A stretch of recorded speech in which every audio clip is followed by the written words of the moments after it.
Yes, I think the whole perspective of how we raise children now is so different from Yes, how we all have been raised, right? absolutely. So the amount of attention that we give to different developments within a child's personality is something which we all look into a lot more than what our parents may have looked Yeah. into in our generation. Again, not as a blame game, but No, just simply because that was the culture, and we that was all the grew culture. up in bigger families where there were so many people to Yeah. ensure that you had a safe environment, and that was it.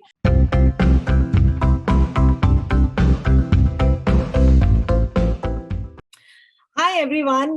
This is Seema Mehta from The Confident Communicator with my fantastic partner, Deepma Jadeja. The guest we have today, we had such a fun time talking to her right before this started recording, Medha Jalan. Medha, you are in Calcutta, right? Am I right? I am now based in Hyderabad, but been in Calcutta for a But very you're long time. originally from Calcutta. Yes. She's an incredible architect with an amazing perspective about design, about creating furniture that is not only sustainable, but it is so beautiful aesthetically. You've got to go to her website and we'll talk about that a bit later. But the interesting thing about her is that she takes great pride in calling herself as an imperfect parent. Medha, you want to talk a little bit about that? Sure, sure, Seema. So I have two daughters. One is almost 8 years old, and my younger one is 3. And I think the way I've parented both of them have been extremely different experiences. As a first time mom, as a first time parent, I Yes, think in the process of trying to be perfect, I think I made a lot of mistakes by giving her a lot of we all all did. my time. And I think I take pride in being an imperfect parent with my younger one, Right, because I think in letting her be herself and allowing her to grow at her own pace with her own personality coming up, I correct. think that has been a much more fulfilling part of the journey. So you almost became what I would call a more conscious. While you were imperfect, you became a more conscious parent, because I think we all feel, right, that when we have a child, it's such a huge responsibility, and we have to make sure that they are successful, they do great. I mean, you are an architect, right? You started off your life as an architect, so you had a perspective about how the world should look like from the design perspective, but you also had to consider your customers, right, from what their requirement is, what the functionality of the product is, and then you had this environmental sustainability also added to your equation. So you juggled a lot of these different perspectives along with being a mother. So how did you deal with that as an architect and as a mother? I think it's been a very cohesive plan, although it's been different segments or different departments, but it all kind of comes Came together. together. Yeah. Yes, I think, and as a family, I think we try to be conscious in our decision making, or Mhm. wherever possible. Again, not in every extreme, or not always possible in every scope. So even as Yeah. parents, we try to in the food that we choose or in the toys that we buy, we try to make conscious choices. Oh, Again, in the spaces that we create, we try to create a balance between minimalism and going to another extreme. So I think really. all parts of the thinking basically comes together in all these different aspects or departments. I But is that something that happened to you right after you had children? That consciousness, did that come right after you had kids, or do you feel like that's how you always sort of functioned, or did that change once you had children? I think it's not may not be directly related to having children, but I think over a period of time, I Yeah, think as you just grow, a yeah. little bit more mindful living and a little bit Yeah. conscious decision making has become a part of I our love one thinking. of the things, Medha, that you said earlier, where, you said you were trying to be a perfect parent, and you almost were a perfect parent with the first one.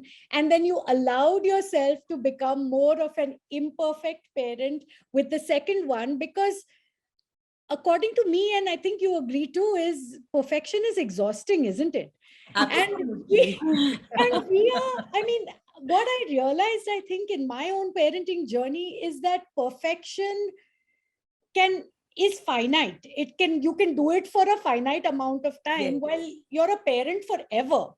So, pace yourself. Yeah, Don't very try to true. be Absolutely. perfect and do everything right Very in true. the first 2-3 years and then Yeah. say, oh, I'm so tired now, I'm just going to let everything go. Instead of that, Absolutely. just be imperfectly wonderful throughout your parenting journey. What are your thoughts on that? Yes, I think creating the right balance, striking that right balance is, I think, the key in every decision that we make in our life, right? And I think the same with parenting. So anytime we do something to an extreme, we need to step back. And as you said, we can only do it for a finite period, beyond which it is not sustainable. So I think even I would like to create that ideal balance, and that happens for periods of time, and it doesn't happen for periods of time. But I think I'm happiest on a day when I have balanced my schedule between the time that I need for myself, what I need for my work, and I have also given some amount of constructive time to my children. That's an interesting thought, because I have this concept that I practice every day, which is called the power hour. I called it the power hour, where I take 1 hour in the day to break it up into, like you said, very mindfully break it up into things that are completely meant for me. Because I feel like once I'm centered within myself, I'm able to give more. I'm able to give attention to a lot of other things that require my attention, which could be through, exercise, breathing, mindfully eating, or even just writing, or just doing, just being in a meditative state, or whatever it is that you want to call, where I'm just sitting with a cup of coffee or tea and focusing and reflecting on myself. So do you do any of those things at all for yourself? How do you? I think all of these. Yes. All of So the above. yes. So I think this is something, again, which I did not prioritize when I had my first child, and I did not take out time for myself, and it did kind of, kind of boomerang back, because I realized that. So now I ensure that I take out time for the exercise that I want to do, for the food that I want to choose, even if it's individually for myself, because I choose to be almost vegan while the rest of my family is not completely vegan. So that was something which I would not allow myself to do earlier. But now I respect the choices that I would like to make for my own individual self also. Absolutely. And also, I think, engaging with things, but again, balancing it in a way. So if I'm going for a sport for my exercise, I also take one of my children who I feel will also gain from that same experience. So we try to create it as an event for both of us together. That's a great idea. And you mentioned earlier, where you said that your older daughter, while you were raising your older daughter and then your second daughter came along, you said you let her be her own self and create her own personality. How did you go from that point, from being this very hands-on and very focused, perfect parent, to this very imperfect parent? And we call it imperfect, but imperfection doesn't have to be a negative word. Absolutely. It's the way we look at it, right? What is your mindset towards perfection, and what's your mindset towards imperfection? So where did you, like, what was that link which allowed you to see that I need to let her be, and let her be her own person? How did you get to that point? So I think for us, the entire circumstances and the surroundings were different with both children. When our first child was born, we were in Calcutta in a joint family with lots of people around us, lots of family around us. So it was also a time when I tended to be a lot more defensive, and I wanted her to be raised in the way I would ideally, imagine. Yes. So that was so it was very different versus our second child, when we had already moved to Hyderabad and she was born here. So it was only a cozy family of 3 of us, and she was the new addition. So I think this allowed me to be who I wanted to be, irrespective of the conditioning that I had to be a parent of a certain type. So I think it allowed us to, really explore the things that we wanted to do, while still catering to her needs as an individual, as a small baby, as a child. So I think the circumstances kind of directed the initial flow, and then we realized that this is working better for us. And again, it's you can't be perfect in the way you plan everything, right? It has to be, sometimes it's a circumstances, sometimes it's the environment, sometimes it's as simple as moving to a completely new city and then having that realization that, what, now I have the ability to breathe and say that, okay, I can probably go in this direction. And that's what happens. I mean, so many of us, especially now, I know our parents grew up in a generation where they stayed in the same house for like 50 years and they never moved. But I think our generation and the coming generation is always going to be mobile, right? They're going to be extremely adaptable to whatever environment they move to. Now, how does your story as somebody who creates these amazing furniture pieces fit into your parenting journey? Tell us that connection. So I think very obviously my children are the main starting point or the inspiration why I kind of streamlined into children's furniture. Right. The first time when I actually designed and created products with the help of our team in Calcutta was when I was to have our first child. So, and that kind of helped me find the direction from where I was, doing projects as an architect, and I was doing some interior projects, and Yeah. it helped me find a stream which I could continue to carry on with the experience that I was developing as a mother and an end user perspective, because I had the Very skill true. sets of an architect and then I had the experience of a mother to add on to that. Correct. So Yeah. that kind of helped me take it forward, take both these two aspects of my life and kind of merge them together into the career that I kind of took forward. No, So and it's so interesting because when we were growing up, right? I mean, I don't know if you had the same experience, but we both, Deepma and I, grew up in Bombay, where space was a very big thing, right? I mean, it's like you will not have large houses. It's just not possible. Most people lived in 2 bedrooms, 1 bedroom, 3 bedroom max apartments, and if you're lucky, you're in a 3 or 4 bedroom. But I remember growing up where I don't think any furniture was designed around me or my siblings, right? It was really that, okay, we have a room here, there's a bed, 3 of you sleep here. We were 3. 3 of you sleep in the same bed. We slept on the same bed for so many years. We had one cupboard between the 3 of us. There was really no mindful or conscious effort, because that's the way the culture was. Not blaming the parents, but that's how it was. While Yes. now, as parents, our entire perspective is around what would my child want. Children. So that Yeah. way of raising kids has completely changed, right? So, like, do you feel like that's something that has become a bit of a change in perspective for parents like us? Like, we everything we do is sort of designed around our children, right? Like, while you started off as an architect with a lot of these projects, the inspiration drew from that. Oh, I have this person who's a user who's right in my house, and how can they see? Like, if you talk about children's furniture, what are the companies that really sell children's furniture? Now they are coming out, but they weren't there before. So what has brought this change, and how did we start looking at our kids as somebody who's an important user in the household? Yes, I think the whole perspective of how we raise children now is so different from how we all have been raised, Yes. right? Absolutely. So the amount of attention that we give to different developments within a child's personality is something which we all look into a lot more than what our parents may have looked Yeah. into in our generation. Again, not as a blame game, but No. just simply because that was the culture, and we That was all the grew up culture. in bigger families where there were so many people to Yeah. ensure that you had a safe environment, and that was it.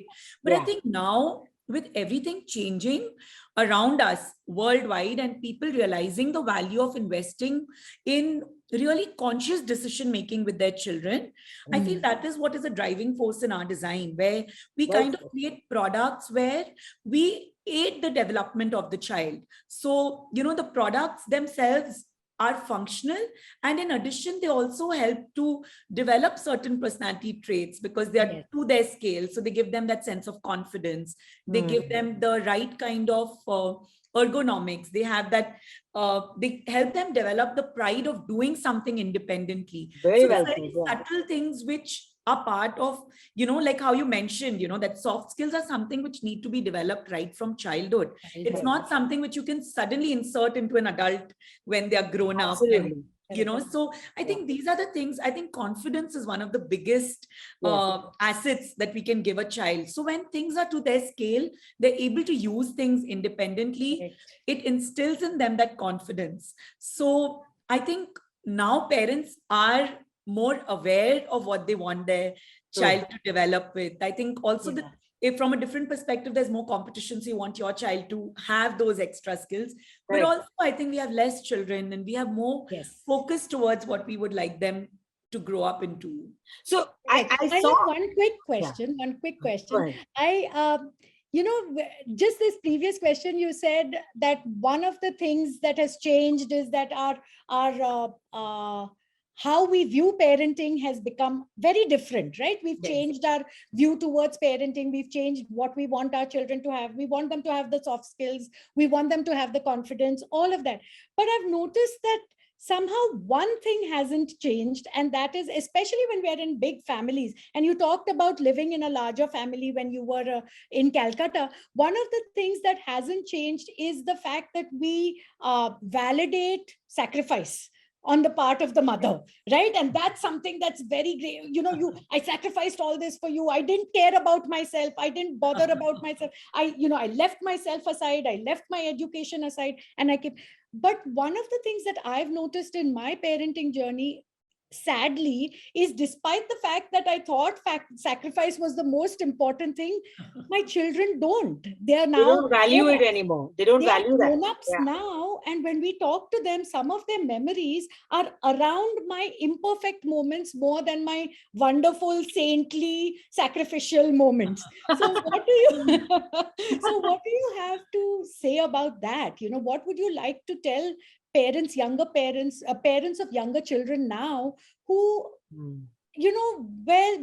what do you say to them about sacrifice, and the fact that sacrifice was expected in the previous generation, but now, go ahead, be yourself, start a business, be an architect, reinvent yourself every few years. What would you say to them? See, I wouldn't really give advice. I'm not an expert, but I can share from my journey that definitely when I've allowed myself to create a balance as a parent, where I definitely take care of their needs, but where I do it to the extent where I am at peace with it. Yes. At the moment I start feeling I'm making a big sacrifice for them, I think the expectation of that return comes from them. So when we sacrifice, we expect them to be grateful for that. So I think that has never worked well for me. And that is what I experienced with my elder one, because I did sacrifice doing things for myself or even concentrating on my business in those few years. So I do feel that I am most at peace when I can create that balance and I'm not sacrificing. If I'm doing something for my children, I'm making a choice of doing that. Yeah, it's not an expectation. It is a choice, right? It's not that, oh, because I did this for you, so you are supposed to feel this way towards me. And as you will see that your kids are very young, but as they grow older, because we have much older kids, and as they go off to college, I see a lot of parents struggling with the fact that they are not able to separate themselves from their children because they have spent their entire life surrounded by activities around them, and I think that's why today the women today are a little bit different in the sense that they are focusing a lot on themselves and doing it with the idea of that you have a choice and it's not an expectation. So that's very beautifully said. Very well said, Medha. One thing I saw on your Instagram page, which really caught my eye, and it's something that Marie Kondo said: the difference between physical space and psychological space. You want to talk a little bit about that? What's the difference between physical space versus psychological space? There's a quote on your Instagram page that talks about that. How does physical space maybe affect, like how tidy is your physical space can affect psychologically to a child, and why is it important to focus on both? Yes. So I think, as I mentioned to you, that when the space is created where it is designed for children, then it allows them to explore it in their own pace, and it gives them that confidence that they can achieve it. So if we put a chair where the child cannot reach or they cannot get off the chair, they are dependent on somebody and they do not feel that sense of confidence in sitting on that chair. So similarly, every different thing that is created in a space, if it is made to suit the child, it enables them to gain that confidence, which is in the psychological area. So the physical space is a very big impact on the psychological space through its subtle. So do you mean that, for example, when you make chairs that are of the height of a child, they have the confidence and the independence to get off that chair because it's of their height. It's not a higher chair. Absolutely. Is that what you're talking about? Yeah. So we as parents don't stop them from getting off. Like when a child is getting off the high chair, there'll be all the adults around will try to come and support it. That's again what Deepa was talking about. Yeah, right. Yes. And they will kind of shake the confidence of the child in being able to do that. But if it's a chair which is to their size, even if we feel that the child may, lose their balance or fall, we still do not get uptight about it, or we do not react to it, and we allow the child to just be.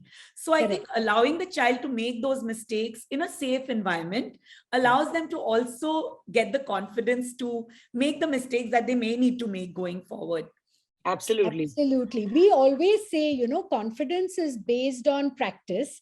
Mhm. Self-esteem comes from within. And the child is usually born with a great sense of self-esteem. I mean, you've seen Yes. the 1-year-old trying to go head first down from the bed, jump down from the bed, and you're just like, oh my God, do you not realize what this could do? That's that self-esteem. That's that inner sense of nothing will happen to me. And then confidence comes from constantly practicing a particular activity and doing it. So if Yes. you make the furniture or their surrounding capable for them to develop that confidence, how important is that, right? And that's where, and that frees you up. That's the thing about that sacrifice that we talked about earlier also, is it frees you up to then say, I'm sitting here and reading my book, and you can go ahead and sit here on your tiny little table and do your drawing, and you're doing an activity, but you're not constantly involved, right? Yes. And imperfection, I think our ability to accept our own imperfections is what enables them then to accept theirs. How do you encourage your 8-year-old and your 3-year-old to accept their own imperfections and say, hey, it's okay to fail, I fail a lot too? Yes. How I do you think do that, that? yes, I think just very open communication. So I think at no point we try to put ourselves on a pedestal. So we all have different personalities and we all have different quirks or things which may not be our strongest point. But as a family, I think we never try to mask those qualities of ours. So, and we all know that about each other over a period of time. So I think also the way both my children take these different things is different, and the way they react, I think the EQ is very different, and the way they react to situations is very different. So I think this is something which we have always tried to keep as a very open part of our communication, and accepting each person's personality trait to be unique and their special ones. Yeah, we're becoming so much more open now. I just remember one Yes. incident when my daughter was growing up and she was arguing with her father, and my mother-in-law was right there, and she's like, my goodness, how she's talking to her father, how can you allow that? And we said, no, it's changing now. She doesn't have to Yes, have this thing of respect and not back answering the absolutely. father. Have a conversation where both will learn. Yes, I think it's just beautiful for somebody of your background to say something as humble as, none of us are more important than the other. We all respect each other for who we are. And I think if we can, and what Deepa said is very, very pertinent to this point, where if we start looking at our children from that perspective, that you don't have to respect me because I'm your mother or I'm your father, but we have to respect each other for who we are and what we bring to the table. I think it will literally to the table is something that we will, I think we will be able to become much calmer as parents, because yes, we do have that cultural push, right? That बड़ों का respect करना चाहिए, ये करना चाहिए, parents हैं. We talk about those things, which yes, is great, and that certainly is important. But I think how we view our children, if we look at somebody that it is your job to get good marks, it is your job to do this, it is your job to, I don't think that, I think we are kind of looking down at them, but we have to go down literally to that space of yes, theirs to say that, you know what, I respect your opinion, I understand what you're trying to say. So that sense of empathy, I'm hearing that a lot in what you are saying, Medha, and it's fantastic. I love that. How have your kids, tell us about your kids, how have they helped you in becoming a better designer or an architect? so my elder one has, I think, been my tester of my products right from the beginning. And actually, the first product which did well and which I think we got the best, reviews of, was tested and improved because of what we saw her, Wow. when we had her sit on it, and we realized that the chair is going to be better when we make certain changes.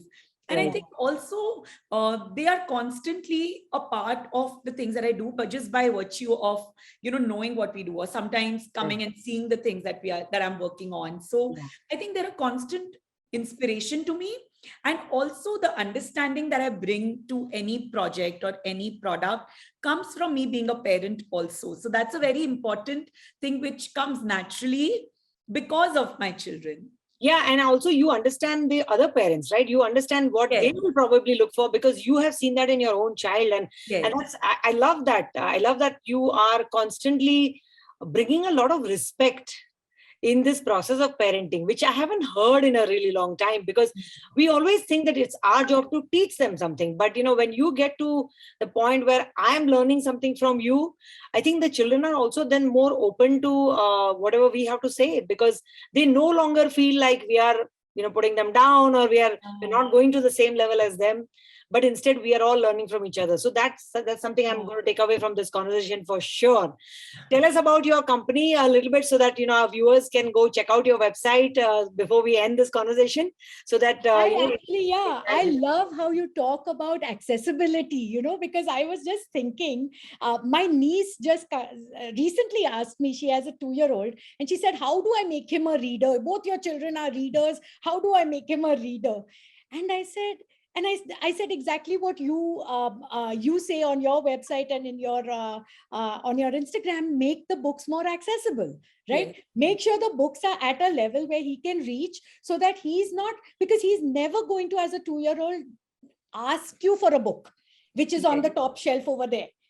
He is, but if it's right there, down there on the floor or in the bottom drawer or something, he's going to go sometime when he's bored and open the drawer and get it. And so that's why I love your furniture, which is kid size. So you keep everything at their level, and they will pick. So they get that confidence to pick what activity they want. And your website will be reading. And your website says fun. It's not furniture. It is FUNiture, right? Can you talk about the fun? Because I'll tell you one philosophy that both Deepa and I have in all of the classes that we conduct for children in terms of confidence and communication skills, is that we always have two philosophies. One, that the child has to be central, and there has to be an element of fun, because children only learn when they are having fun. We always say that again and again, and that's why I was so attracted to your brand name, which is not furniture, but it is FUNiture. So can you tell us why you brought fun into that brand name?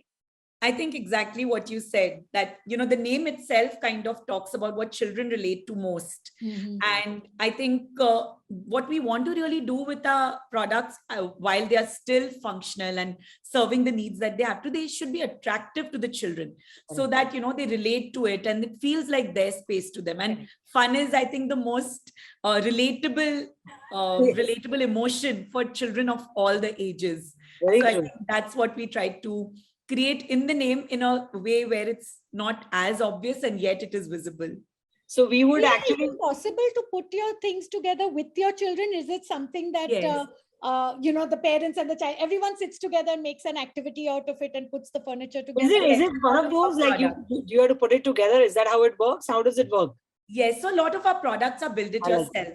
So where again, we try to create that value of pride, where they so we have these build it yourself chair series, so where the children can build it with the help of their parents, and then they can paint it. So we give the stationery which is completely non-toxic and lead free and safe for the children. So they are so vested.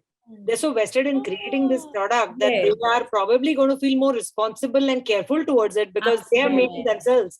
What a brilliant idea, Medha. We love what you are doing, and we're so happy that you took the time to, I know you're very busy, and you took the time to talk to us. We will, of course, share all the information about your brand on our Facebook page. And thanks for coming to our series, The Imperfect Parenting. It's lovely to always meet another imperfect parent. Yes. The pleasure is all mine. I think it's been such a lovely morning spending this time with both. Yes, and I think that's what we need to do, right? As parents, we need to talk a little bit more about these things. So thank you for coming to our show. And we will see you guys on Wednesday at 5 o'clock when this show will be aired. Thank you, Medha. Thank you so much for having me. Thank you.